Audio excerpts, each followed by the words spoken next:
Buenos días, jóvenes. Este es el video número 2 de la clase de hoy, domingo 21 de febrero de 2021, de la materia Derecho Penal Acusatorio, fase intermedia, juicio oral y recursos. Continuamos con la etapa intermedia. Bueno, como les iba yo mencionando respecto a las audiencias que hay en cada una de las etapas. Incluso yo les decía que en nuestra materia, cuando dice fase intermedia, debe ser etapa intermedia. Derecho penal acusatorio, etapa intermedia. No que las fases, pues es fase oral y escrita. Sí es cierto, hay una audiencia intermedia, pero no es propiamente así. Bueno, en la etapa intermedia, ¿qué pasa con la víctima y el ofendido? La víctima o el ofendido se puede constituir en un acusador coadyuvante. Vimos la clase pasada lo que era la coadyuvancia. O sea, hay que presentar por escrito también, todavía está dentro de la etapa, ¿no? Dentro de la fase escrita, adherirse a la acusación del MP en lo particular. También puede señalar vicios que pudo haber encontrado materiales formales en la investigación, lo que está afectando a la víctima, porque pues, a él o a ella se tiene que reparar el daño. También alguna prueba que pudiera tener un medio de prueba para complementar la acusación. Hay que concretar pretensiones, qué medios de prueba van a ofrecer para el juicio oral y cuantificar el monto de los daños y perjuicios. Y aquí le son aplicables todo lo que se refiere a las formalidades de la acusación. Bueno, en la etapa intermedia, el imputado o el defensor, antes de la audiencia, interviene por escrito o de forma oral al inicio de la misma.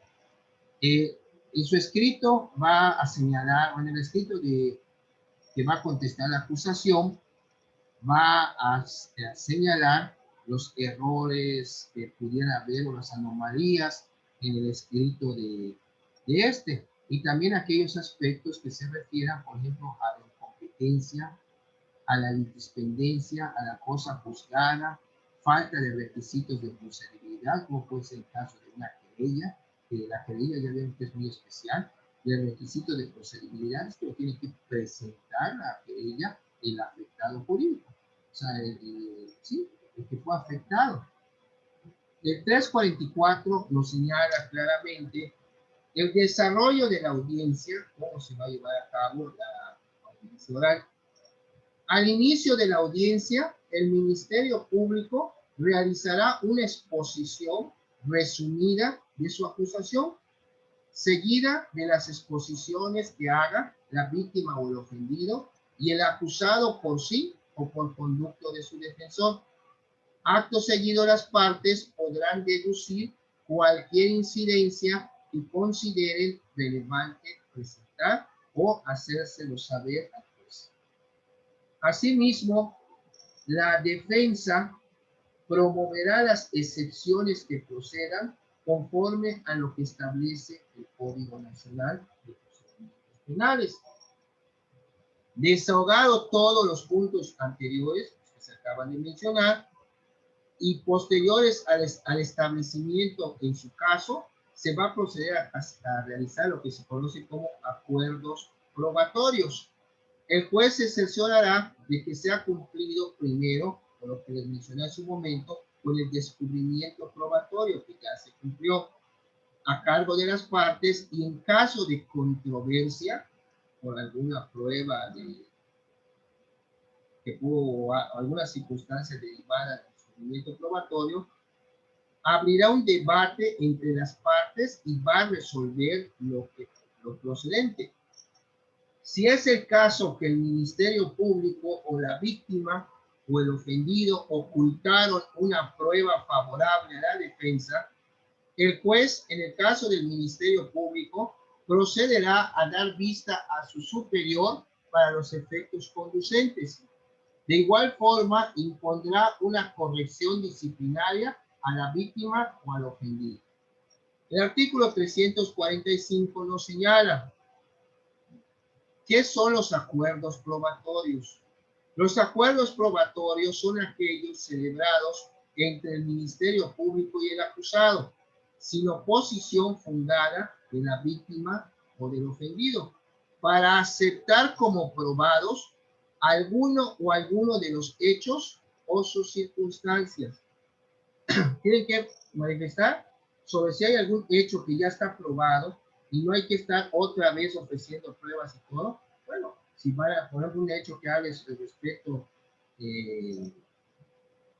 de una fecha de nacimiento, pues bueno, el Ministerio Público ya lo manifestó, por el otro lado también está manifestado, ya está probado. ¿Qué necesidad tiene de ofrecer pruebas para acreditar otra vez eso cuando ya está probado? Bueno, si la víctima o el ofendido se opusieren, el juez de control va a determinar si es fundada y motivada la oposición, y de lo contrario, el Ministerio Público podrá realizar el acuerdo probatorio. El juez de control autorizará el acuerdo probatorio siempre que lo considere justificado por existir antecedentes de la investigación con lo que se acredite el hecho. En estos casos, el juez de control va a indicar en el auto de apertura a juicio los hechos que va a tener por acreditados, a los cuales deberá estarse durante la audiencia del juicio oral. O sea, ¿cuáles hechos ya se acreditaron? Ya no es materia de controversia. Ya está acreditado, ya están aprobados. Ahora, lo que les decía en la audiencia intermedia, el juez va a determinar este medio de prueba sí, este medio de prueba no, es lo que conocemos como exclusión de medios de prueba para la audiencia del impacto. Acuérdense ustedes que la audiencia intermedia es un filtro para que todo lo que llegue ya a juicio oral, pues ya esté todo debidamente depurado. Entonces es un filtro. ¿Cómo se va a llevar a cabo lo de la exclusión de medios de prueba? Una vez examinados los medios de prueba ofrecidos y de haber escuchado a las partes, el juez de control va a ordenar fundadamente que se excluyan de ser rendidos en la audiencia de juicio aquellos medios de prueba que no se refieran directa o indirectamente al objeto de la investigación y sean útiles para el esclarecimiento de los hechos, así como aquellos en los que se actualice alguno de los siguientes supuestos. Es primero, cuando el medio de prueba se ofrezca, nada más para chicanear el asunto. ¿A qué me refiero? Para efectos dilatorios, en virtud de ser el medio de prueba sobreabundante. ¿A qué se refiere una prueba sobreabundante o un medio de prueba sobreabundante? Por referirse a diversos medios de prueba del mismo tipo, testimonial o documental, que acreditan lo mismo ya superado en reiteradas ocasiones. Estas ofrece y ofrece sobre algo que ya se probó. Impertinentes. ¿Qué tipo de pruebas son las impertinentes? Por no referirse a los hechos controvertidos. O sea, se van por otro lado. Y acuérdense que hay un principio que se llama el principio de idoneidad de la prueba. Que la prueba debe estar dirigida para probar el hecho que se pretende. Eso es idoneidad, es la prueba idónea. Hay también lo que son las pruebas innecesarias por referirse a hechos públicos, notorios o incontrovertidos. También tenemos que otro caso puede ser respecto a ello, por ejemplo, por haberse obtenido la prueba con violación a derechos fundamentales, por haber sido declaradas nulas o por ser aquellas que contravengan las disposiciones señaladas en el Código Nacional para su desahogo. ¿Hay alguna pregunta hasta aquí, jóvenes? Sergio, Jessica, Kenny, Sheila y Carolina.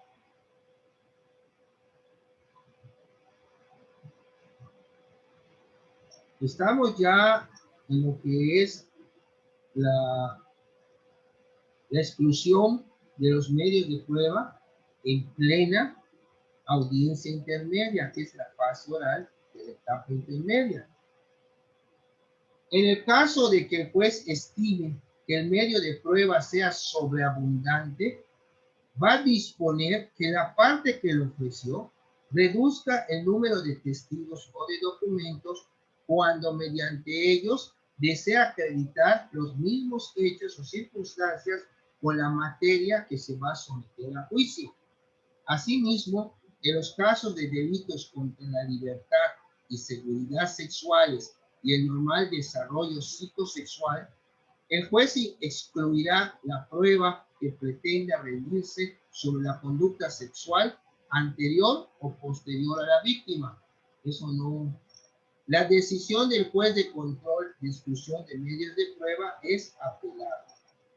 Entonces, ¿qué recurso se aplica acá si yo estoy defendiendo a alguien y el juez me excluye un medio de prueba? ¿Cómo puedo hacer o qué medio tengo para que yo pueda lograr, que a lo mejor estoy equivocado el juez y yo pueda obtener que se me admita dicha prueba? A ver. Recurso de apelación. Muy bien. Eso dice, la decisión del juez de control de exclusión de medios de prueba es apelable.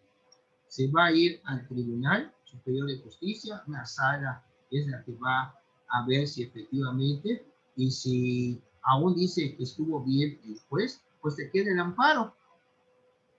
Te queda el amparo, acuérdense que sería la tercera instancia en este caso. El artículo 347. ¿Alguien tiene a la mano su Código Nacional? Sí, yo lo tengo en la mano. Por favor, ¿nos puedes apoyar con la lectura del artículo 347?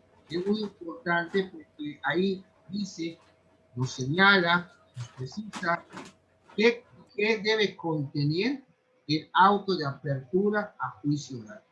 A ver, Claro, Sergio. profe. Sí, a ver, por favor. Sí, auto de apertura a juicio, artículo 347. Antes de finalizar la audiencia, el juez de control dictará el auto de apertura de juicio que deberá indicar 1. El tribunal de enjuiciamiento competente para celebrar la audiencia de juicio. 2. La individualización de los acusados. 3. Las acusaciones que deberán ser objeto del juicio y las correcciones formales que se hubiesen realizado en ellas, así como los hechos materia de la acusación. 4. Los acuerdos probatorios a los que hubieran llegado las partes. 5. Los medios de prueba admitidos que deberán ser desahogados en la audiencia de juicio, así como la prueba anticipada. 6. Los medios de prueba que, en su caso, deben de desahogarse en la audiencia de individualización de las sanciones y de reparación del daño. 7. Las medidas de resguardo de identidad y datos personales que proceden en términos de este código. 8. Las personas que deban ser citadas a audiencia de debate. Y 9. Las medidas cautelares que hayan sido impuestas al acusado. El juez de control hará llegar el mismo al tribunal de enjuiciamiento competente dentro de los 5 días siguientes de haberse dictado y pondrá a su disposición los registros, así como al acusado. Ok, entonces ya ve que una vez que cierra, tiene 5 días el juez de control para enviar todo esto, los registros, y poner a disposición al acusado ante el tribunal de enjuiciamiento. Es el que va a juzgar. Bueno, entonces, Carolina, ¿cómo empieza y cómo cierra la etapa intermedia? Por favor.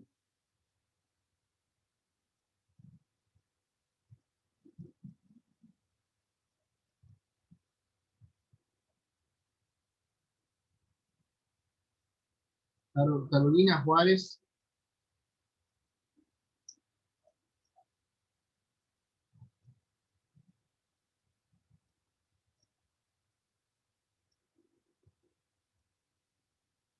Jessica, ¿cómo empieza y cómo cierra la etapa intermedia?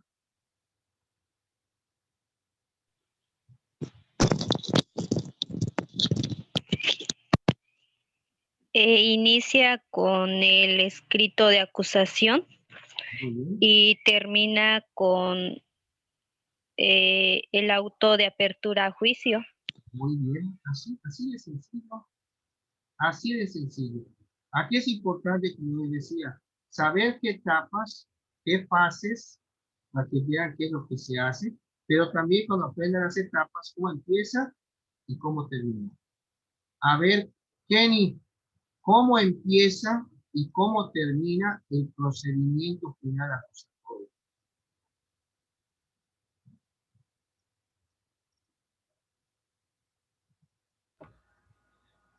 Ahora sí que después estamos hablando después de la intermedia, ¿no? No, escuche la pregunta. ¿Cómo inicia y cómo termina el procedimiento penal acusatorio adversario? Inicia con la acusación y termina con la sentencia. ¿Cómo que la acusación? Ya te brincaste una etapa.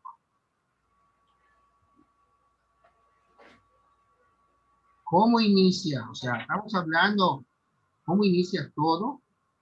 O sea, lo que incluso vimos en el cuatrimestre pasado. En el cuatrimestre pasado nada más vimos lo que era la primera etapa, conocida como Mediante la denuncia o querella, ¿no? así. Hasta llegar a la sentencia. Efectivamente. Y de ese punto al otro punto, pues pasan tres etapas. ¿Ok? Jessica, ¿cuántas fases tiene la primera etapa, la de investigación?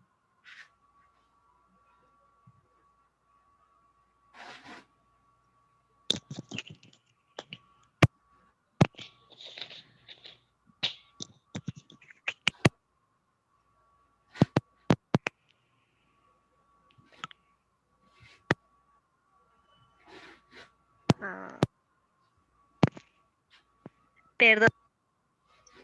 ¿Perdón?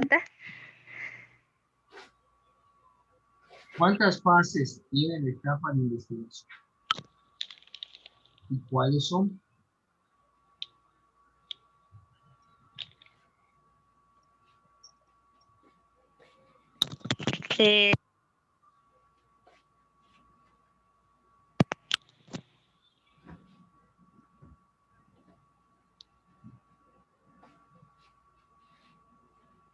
Muy sencillo, lo vieron desde,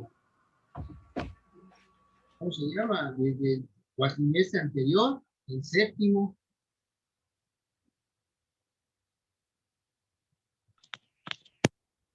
Etapas. Perdón, fases. Perdón.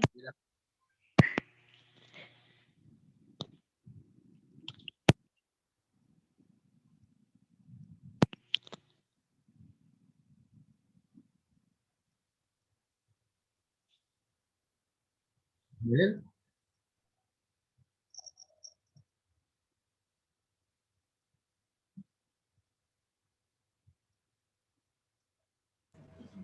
Son dos, profe, la investigación inicial y la investigación complementaria. ¿Cómo se llama la etapa? Investigación. ¿Y las fases? Inicial y complementaria. Muy bien. La etapa intermedia, ¿cuántas fases tiene, Kenny?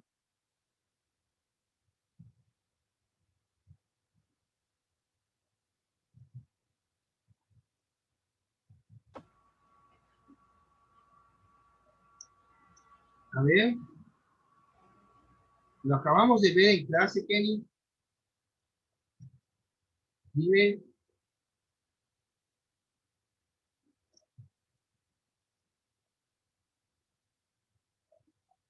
¿Cuántas fases tiene la etapa intermedia?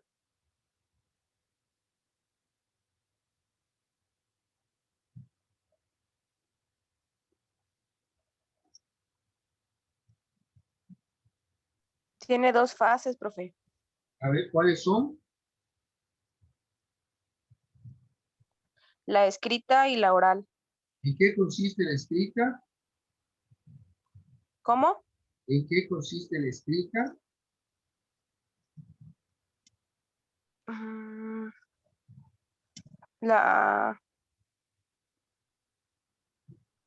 No. En la acusación. Así es. Pero vamos a ver. Las dos fases son desde la acusación, la coadyuvancia, la contestación de la acusación, ofrecimiento de medios de prueba. Todo eso se realiza en 30, 40 días, que es el lapso desde que se presentó la acusación para que dé inicio a la audiencia intermedia, y ya en la audiencia va a empezar un debate entre las partes ante el juez. Perfecto. A ver, Kenny, ¿cuál es el triple efecto que tiene el auto de apertura a juicio oral y quién lo dicta? El triple efecto, profe, ¿así? Sí, ya se los expliqué.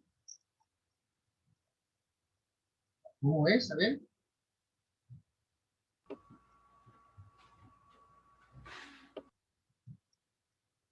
¿En qué momento dicta el auto de apertura a juicio oral el juez de control? ¿En qué momento? ¿Mm? En cuanto está formulada una acusación. No. En cuanto hay... Sergio, la misma pregunta. En la fase oral. Sí, pero ¿de qué?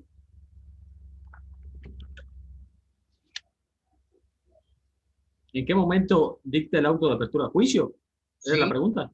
Ajá, el auto de apertura a juicio oral lo acabamos de ver, tú lo acabas también de leer. ¿En qué momento se dicta y qué triple efecto tiene?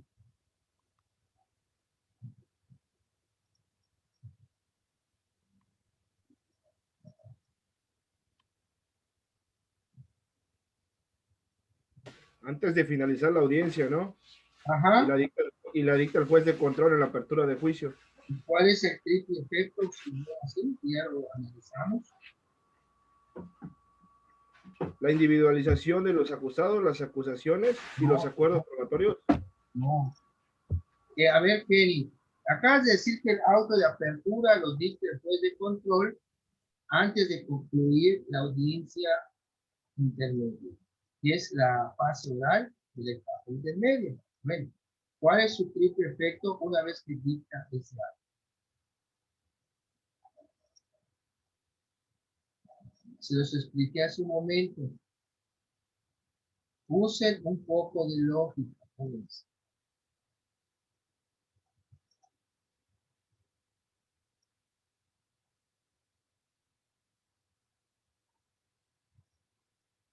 Uno sería poner los registros ante el tribunal de enjuiciamiento.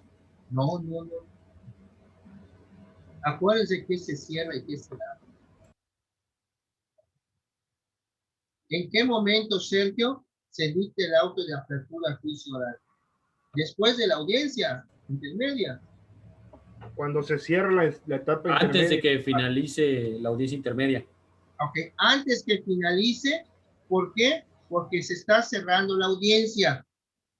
Sí. Y ya con ese auto, si dicen que es apertura a juicio oral, ¿qué quiere decir? Que se cierra la etapa intermedia.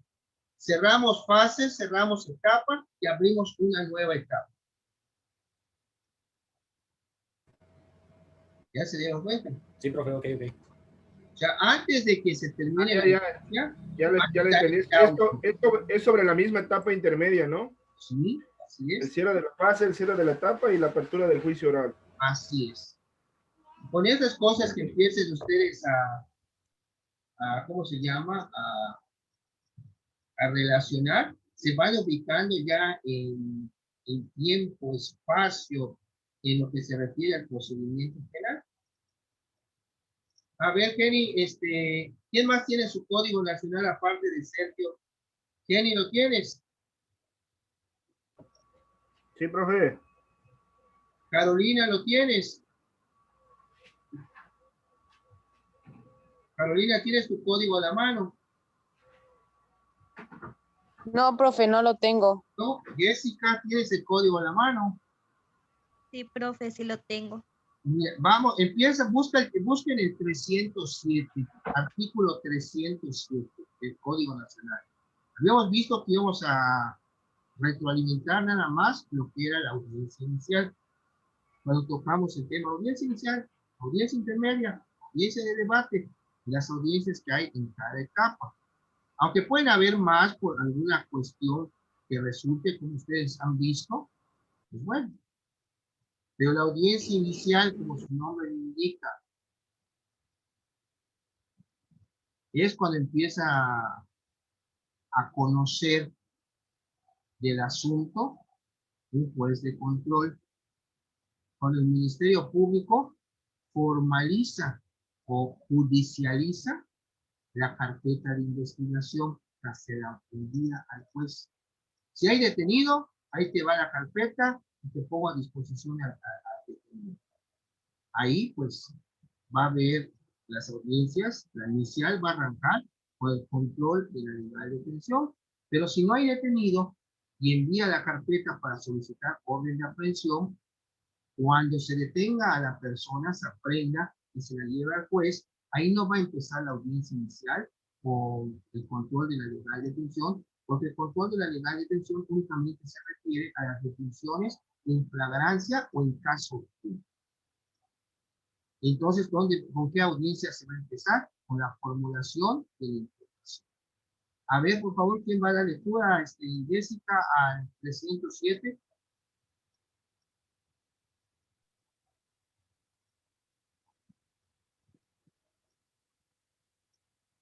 En la audiencia inicial se informará al imputado sus derechos constitucionales y legales.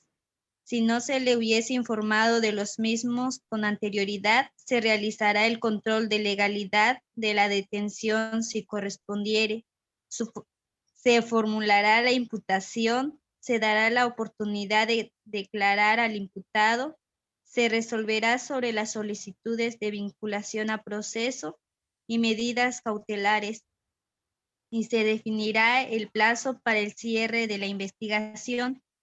En caso de que el Ministerio Público, la víctima u ofendido solicite la procedencia de una medida cautelar, dicha cuestión deberá ser resuelta antes de que se dicte la suspensión de la audiencia inicial. A esta audiencia deberá concurrir el Ministerio Público, el imputado y su defensor, la víctima u ofendido o su asesor jurídico. Podrán asistir si así lo desean. Para su presencia no será requisito de validez de la ausencia. Muy bien, entonces tenemos, si hay detenido directo, el MP al juez de control, son 6 audiencias que se llevan en esa audiencia inicial. Como 6 audiencias de tema al juez.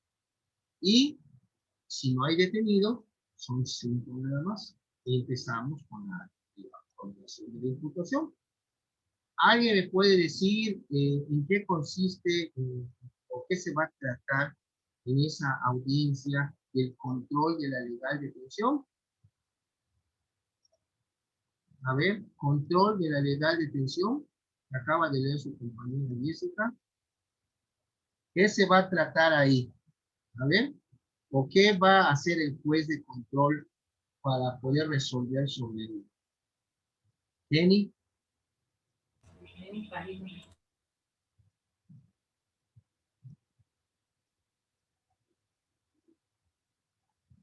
A ver.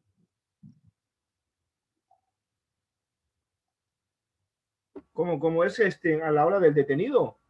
Sí, el juez recibe al detenido del Ministerio Público, se lo puso a disposición, ya le envió la carpeta de investigación, o sea, ya la judicializó, ya la formalizó, ya la tiene el juez, pero se va a llevar a cabo la audiencia inicial. Como tiene un detenido que le envió el Ministerio Público, pues bueno, va a empezar la audiencia inicial con el control de la legal detención. ¿Qué es eso? ¿En tus palabras o qué has entendido? Ok, es justificar realmente el motivo de por qué se le ha detenido, si como, ahora sí como inculpado se le leyeron, lo primero que debe de hacer la policía al momento de la detención es leerle sus derechos sobre los cuales, y decirle la acusación que tiene. Puede ser en esa parte o en caso de que lo hayan detenido por un delito en flagrancia, ya está la detención ahí justificada, de Bueno, por cuál lo está poniendo a disposición de, en este caso sería la fiscalía. Bueno, la palabra mágica de lo que estás diciendo es flagrancia. El juez va a ver si realmente la detención se apegó o no al delito, si hubo o no realmente flagrancia. Al menos que el Ministerio Público haya girado una orden de detención porque es lo que se llama caso urgente. De hecho, en el proceso penal es algo de lo más principal, ¿no? La detención. Sí, porque si no lo detuvieron, la flagrancia, no hubo flagrancia, no lo detuvieron, pues Y ante todo, ahora sí que la presunción de inocencia de cualquier detenido o no, imputado, la ¿no? presunción de inocencia es respecto a la comisión del delito. Pero la legal detención, por eso se dice control de la legalidad de la detención. Si fue o no legal tu detención, ¿en base a qué? A la flagrancia, si hubo o no hubo flagrancia. O si en caso urgente, cuando el Ministerio Público puede tirar una orden de detención, se apegó y lo detuvieron, como dice el Ministerio Público. Uno de ellos, cuando no, cuando se trata de delito grave y por razón de la hora, no se puede recurrir ante un juez para solicitar una orden de aprehensión. Ministerio Público, ¿Cuál sería una detención correcta en flagrancia? al momento que se está cometiendo o inmediatamente después de cometida, alguien lo señala y tiene en su poder objetos o efectos del delito.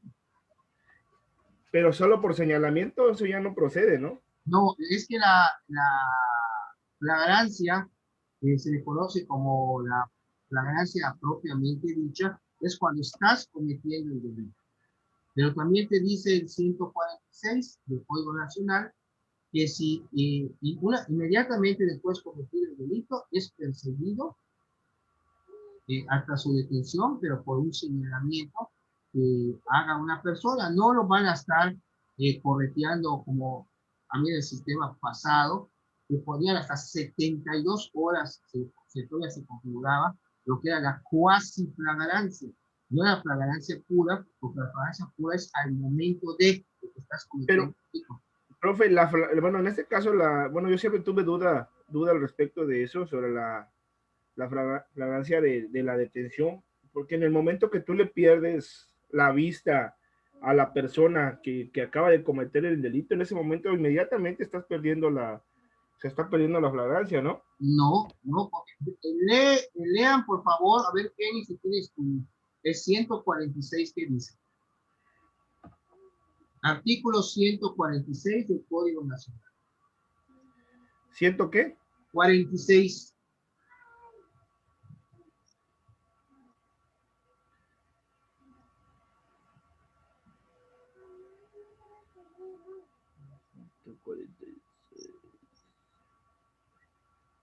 Supuesto de flagrancia. Lee, por favor.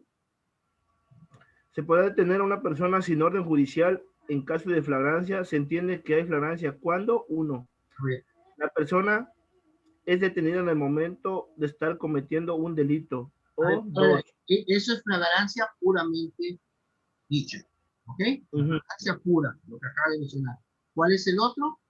Inmediatamente después de cometerlo es detenido en virtud de que, inciso A, es sorprendido cometiendo el delito y es perseguido material o interrumpidamente.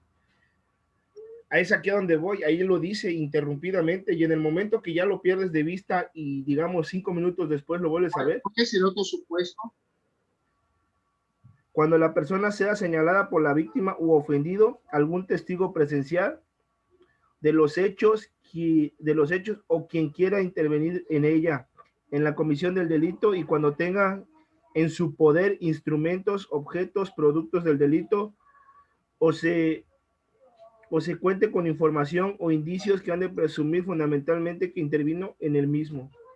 Sí, mira, si tú dices que hay una persecución, pero tú te vas por el lado de que pierden de vista. Si el tipo se pierde de vista y nadie lo señala, pues como dicen, ya se peló, ya huyó. Porque hay una flagrancia donde, bueno, estuve viendo que, por ejemplo, lo están persiguiendo y a la vuelta tú lo pierdes, pero encuentras a otra persona que te dice se fue por allá. Sí, lo puedes seguir. Te vas a donde te están diciendo, ya no lo encuentras, pero otra persona te dice se metió a tal lado. Bueno, si tú te das dando cuenta, hay una persecución. O sea, si se da cuenta, ya aquí ya hay dos testigos. Sí. Yo lo encuentro, yo lo ubico, yo lo detengo, pero no le encuentro algo para justificar que, por ejemplo, si haya sido un robo, un Oxxo, no le encuentro evidencias o algo que él tenga. Bueno, es que ese es uno de los requisitos. Entonces, no me sirvió que me lo hayan señalado, aunque lo haya perseguido, no sé, 5 o 10 minutos. Si ya no tiene prácticamente eso, ahí estoy cometiendo yo una irregular detención. O en este caso, si me lo ponen a disposición, pues es como lo está diciendo usted, una irregular detención, ¿no? Sí, pero mira, si lo vas a perseguir materialmente y te dice ininterrumpidamente, dobló en la esquina, ya no lo ves, pero tú lo sigues buscando, o sea, no has parado de la persecución. Se fue por aquí, se fue por ahí, hasta que tú lo detienes y no tiene nada, tú tendrías que demostrar que efectivamente fue ininterrumpida la persecución hasta que lo detuviste. ¿Sí? No, yo se lo digo porque sí me tocaron ver casos así. Por ejemplo, yo de repente iba en audiencias, yo fui policía aquí de Cancún. Sí.